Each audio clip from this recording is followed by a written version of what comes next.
massacre of Chinese students and other protesters by the Chinese army. The death count goes on tonight, and it is at least in the hundreds. It may go as high as 1,000 or more, and the fighting is not yet over. China is a nation at war with itself. As a result, the world is a much different place tonight. In the early morning hours of Sunday, armored personnel carriers began to advance on the square. The crowd quickly turned into an angry mob, attacking the armored vehicles with rocks, pipes, and Molotov cocktails. Soldiers trying to flee the vehicle were clubbed. The Army later claimed that the entire crew had been killed.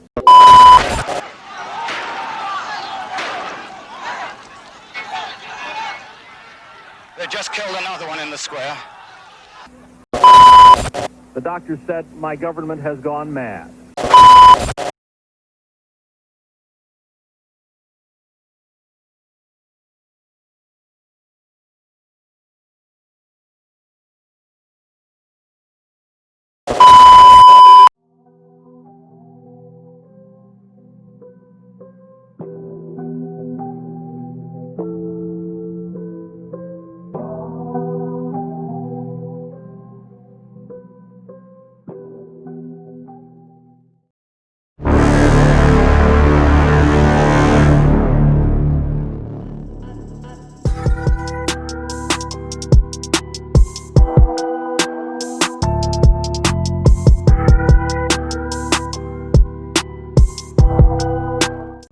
अगर आप ये video देख पा रहे हैं और YouTube या internet freely access कर पा रहे हैं तो अपने आप को काफ़ी लकी कंसिडर कीजिए, क्योंकि ये सबके बस की बात नहीं है।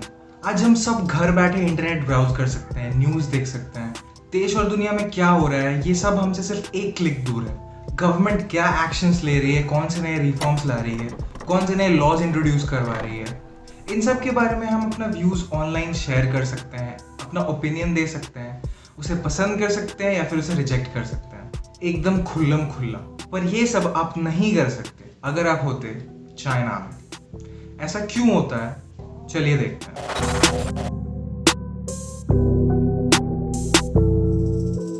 जैसा कि हम सब जानते हैं कि चाइना में डिक्टेटरशिप है और वहां की गवर्नमेंट बहुत ही बड़े पैमाने पे काफी सारी चीजें हैंडल करती है और कंट्रोल करती है, फिर चाहे वो कंपनीज का बिजनेस हो, इंटरनेट हो या सॉफ्टवेयर और मोबाइल एप्लीकेशंस, हर जगह गवर्नमेंट दखल देती है। चाइना की गवर्नमेंट गवर्नेंस और एडमिनिस्ट्रेशन के साथ साथ वहाँ के बिजनेस और वर्चुअल नेटवर्क को भी काफ़ी हद तक कंट्रोल और मैनिपुलेट करने की कोशिश करती है। चाइना में जितनी भी कंपनीज है वो सारी चाइनीज गवर्नमेंट को आंसरेबल होती हैं और ये कंपनीज कोई भी स्टेप बिना गवर्नमेंट के परमिशन के नहीं उठा सकती। गवर्नमेंट के हर जगह इंटरफेरेंस से चार चीज़ें होती हैं। पहला, गवर्नमेंट सिर्फ उस चीज को प्रमोट या बूस्ट करती है जो उसके गाइडलाइंस को फॉलो करता है या उसके प्रोपेगेंडा को सपोर्ट करता है। दूसरा, गवर्नमेंट जो चाहती है पब्लिक सिर्फ वही देखती है, सुनती है, खरीदती है, बेचती है। तीसरा, जो कंपनीज गवर्नमेंट की हर गाइडलाइन को फॉलो करती है वो जल्दी ग्रो करती है और इकोनॉमी को बूस्ट करने में हेल्प करती है। चौथा, जो कोई भी गवर्नमेंट के अगेंस्ट जाता है, उसको क्रिटिसाइज करता है या अपोज करता है, उसकी कोई नहीं सुनता और ऑटोमेटिकली उसकी आवाज दब जाती है। इन सब की वजह से चाइनीज गवर्नमेंट पूरी पब्लिक को अपने कंट्रोल में रखती है और मेजॉरिटी ऑफ द पॉपुलेशन इस बात को रियलाइज भी नहीं करती कि उन्हें कंट्रोल किया जा रहा है।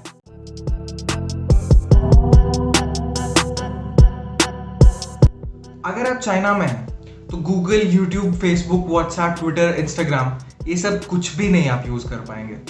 या तो ये एप्लीकेशंस वहां चलेंगे ही नहीं या फिर लोड होने में इतना टाइम लेंगी जितने देर में आप बीजिंग से दिल्ली पैदल चल के आएंगे। इसका मेन रीजन है the great firewall of China. जैसे आपके कंप्यूटर में फायरवॉल उसमें आने वाले ऑनलाइन थ्रेट्स या वायरसेस को ब्लॉक करने में हेल्प करता है, वैसे ही the great firewall of China दुनिया की उन इंफॉर्मेशंस को ब्लॉक करने का काम करता है जो वहां की गवर्नमेंट के हिसाब से उनकी पब्लिक के लिए इनएप्रोप्रिएट है। फॉर एग्जाम्पल, मशहूर cartoon character Winnie the Pooh China में बैन है क्योंकि कुछ साल पहले चाइनीज प्रेसिडेंट शी जिनपिंग और American ex president Barack Obama की इस पिक्चर को विनी द पू की इस पिक्चर के साथ कंपेयर किया गया था और इस पे काफी सारे मीम्स बनाए गए थे। इसमें चाइनीज प्रेसिडेंट शी जिनपिंग को विनी द पू के साथ डायरेक्टली कंपेयर किया गया था। उनकी वॉकिंग स्टाइल और विनी द पू की वॉकिंग स्टाइल को सिमिलर बताया गया था। ये बात चाइनीज गवर्नमेंट को बिल्कुल भी रास नहीं आई और बेचारे भालू को बैन कर दिया गया। आज चाइना के पास अपनी खुद की डेवलप की गई बहुत सारी साइट्स और एप्लीकेशंस हैं जो एक्सक्लूसिवली उनके पब्लिक के लिए ही बनाई गई हैं और इस पे चाइनीज पब्लिक के लिए सिर्फ और सिर्फ फिल्टर्ड कंटेंट ही अवेलेबल है। इन एप्स और वेबसाइट्स को हम ग्लोबली फेमस एप्स और वेबसाइट्स का चाइनीज रिप्लेसमेंट या चाइनीज ऑल्टरनेटिव मान सकते हैं। चाइनीज गवर्नमेंट ये क्लेम करती है कि चाइनीज फायरवॉल से वो अपने पब्लिक को गलत इंफॉर्मेशन या मिसलीडिंग कंटेंट से बचाने का काम करती है। इंटरनेट को लेके इतनी सारी रेस्ट्रिक्शंस की वजह से पूरी दुनिया में आज चाइना को क्रिटिसाइज किया जाता है। Countries with worst internet freedom की लिस्ट में चाइना सबसे टॉप पे है। एडवांस टेक्नोलॉजीज और आर्टिफिशियल इंटेलिजेंस की मदद से हर दिन the great firewall of China और ज्यादा स्ट्रांग होता जा रहा है। The great firewall of China Chinese government को कितना ज्यादा पावरफुल बनाता है कि आप सोच भी नहीं सकते। चाइनीज गवर्नमेंट कितनी ज्यादा पावरफुल है इसका एक छोटा सा एग्जांपल आपने इस वीडियो के शुरुआत में देखा। 1989 में टियाननमेन स्क्वायर में हुआ मैसेकर 20th सेंचुरी की सबसे भयानक और बड़ी घटना थी जो कि अब चाइनीज इंटरनेट पे अवेलेबल नहीं है।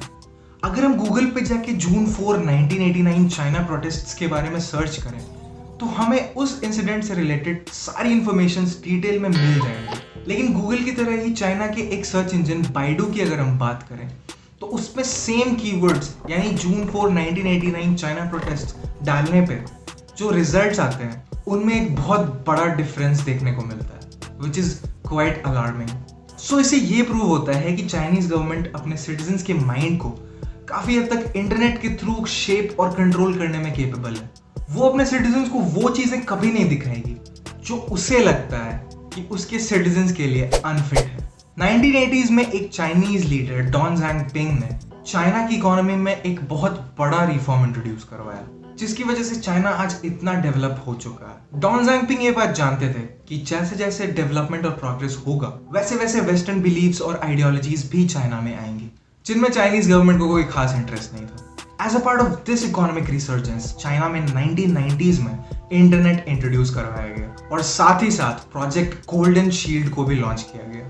धीरे धीरे प्रोजेक्ट गोल्डन शील्ड इस तरह के वेस्टर्न आइडियोलॉजीज और बिलीव्स को प्रमोट करने वाले कंटेंट को सेंसर करता चला गया, बैन करता चला गया और इस तरह जन्म हुआ the great firewall of China. Chinese firewall 3 basic methods का यूज करके अपने इंटरनेट को दुनिया के इंटरनेट से अलग रखता है। पहले 2 मेथड्स हैं DNS पॉइजनिंग यानी डोमेन नेम सिस्टम पॉइजनिंग और IP ब्लॉकिंग और तीसरा मेथड जो कि मैनुअली कंट्रोल होता है सबसे ज्यादा इफेक्टिव है। चाइनीज गवर्नमेंट लाखों लोगों को हायर करती है जो कि चाइनीज सर्वर्स को मॉनिटर करते रहते हैं और उनके अनवांटेड कंटेंट को फिल्टर करते रहते हैं। गवर्नमेंट के थ्रू हायर किए गए ये वर्कर्स सारी social media sites, search engines और इंस्टेंट मैसेजिंग सिस्टम को हर टाइम मॉनिटर करते रहते हैं। सीधे सीधे शब्दों में अगर हम कहें तो इसका ये मतलब है कि चाइनीज गवर्नमेंट अपने हर इंटरनेट यूजर को और उसकी सारी एक्टिविटीज को डायरेक्टली देख रही होती है और प्राइवेसी के नाम पे चाइनीज पब्लिक को मिलता है ये। The great firewall of China काफी हद तक वेस्टर्न बिलीव्स और आइडियोलॉजीज से चाइनीज पब्लिक को बचाता आया है और यहाँ की टेक कंपनीज इतना ज्यादा इसलिए ग्रो कर पा रही हैं क्योंकि उनके कंज्यूमर्स मेनली चाइना के ही हैं और बाहर की कोई कंपनी चाइना में अपना मार्केट सेट नहीं कर पा रही क्योंकि वो चाइनीज गवर्नमेंट की सेंसरशिप पॉलिसीज और स्ट्रिक्ट एडमिनिस्ट्रेटिव पॉलिसीज को अफोर्ड नहीं कर पाती। इसी का रिजल्ट है कि आज चाइना में बाइडू, टेंसेंट और अलीबाबा जैसे टेक जायंट्स इतना ग्रो कर पा रहे हैं और अब ग्लोबली भी अपना मार्केट सेट कर रहे हैं। लोकल पब्लिक को इस सेंसरशिप से कोई भी फर्क नहीं पड़ता, उन्हें तो अपने आसपास की कंट्रीज के बारे में भी नहीं पता। जिन्हें फर्क पड़ता है वो है वहाँ के इंटेलेक्चुअल्स, साइंटिस्ट्स, बिजनेसमैन और इनोवेटर्स। तो उनके लिए सोल्यूशन है VPN यानी वर्चुअल प्राइवेट नेटवर्क। इस केस में VPN सर्वर कंट्री से बाहर लोकेटेड होता है और लोग आसानी से फायरवॉल से बचते हुए एक सर्टेन अमाउंट ऑफ फीस पे करके ग्लोबल इंटरनेट को एक्सेस कर पाते हैं। लेकिन जैसे जैसे टेक्नोलॉजीज और ज्यादा एडवांस हो रही हैं वैसे वैसे फायरवॉल भी एडवांस होता जा रहा है और VPN लुकिंग ट्रैफिक के हेल्प से VPNs के कनेक्शंस को परमानेंटली किल किया जा रहा है या बैन किया जा रहा है। और अभी के लिए हम ये कह सकते हैं कि आने वाले कुछ सालों में चाइना में इंटरनेट फ्रीडम और प्राइवेसी की हालत ऐसी ही बुरी रहने वाली है।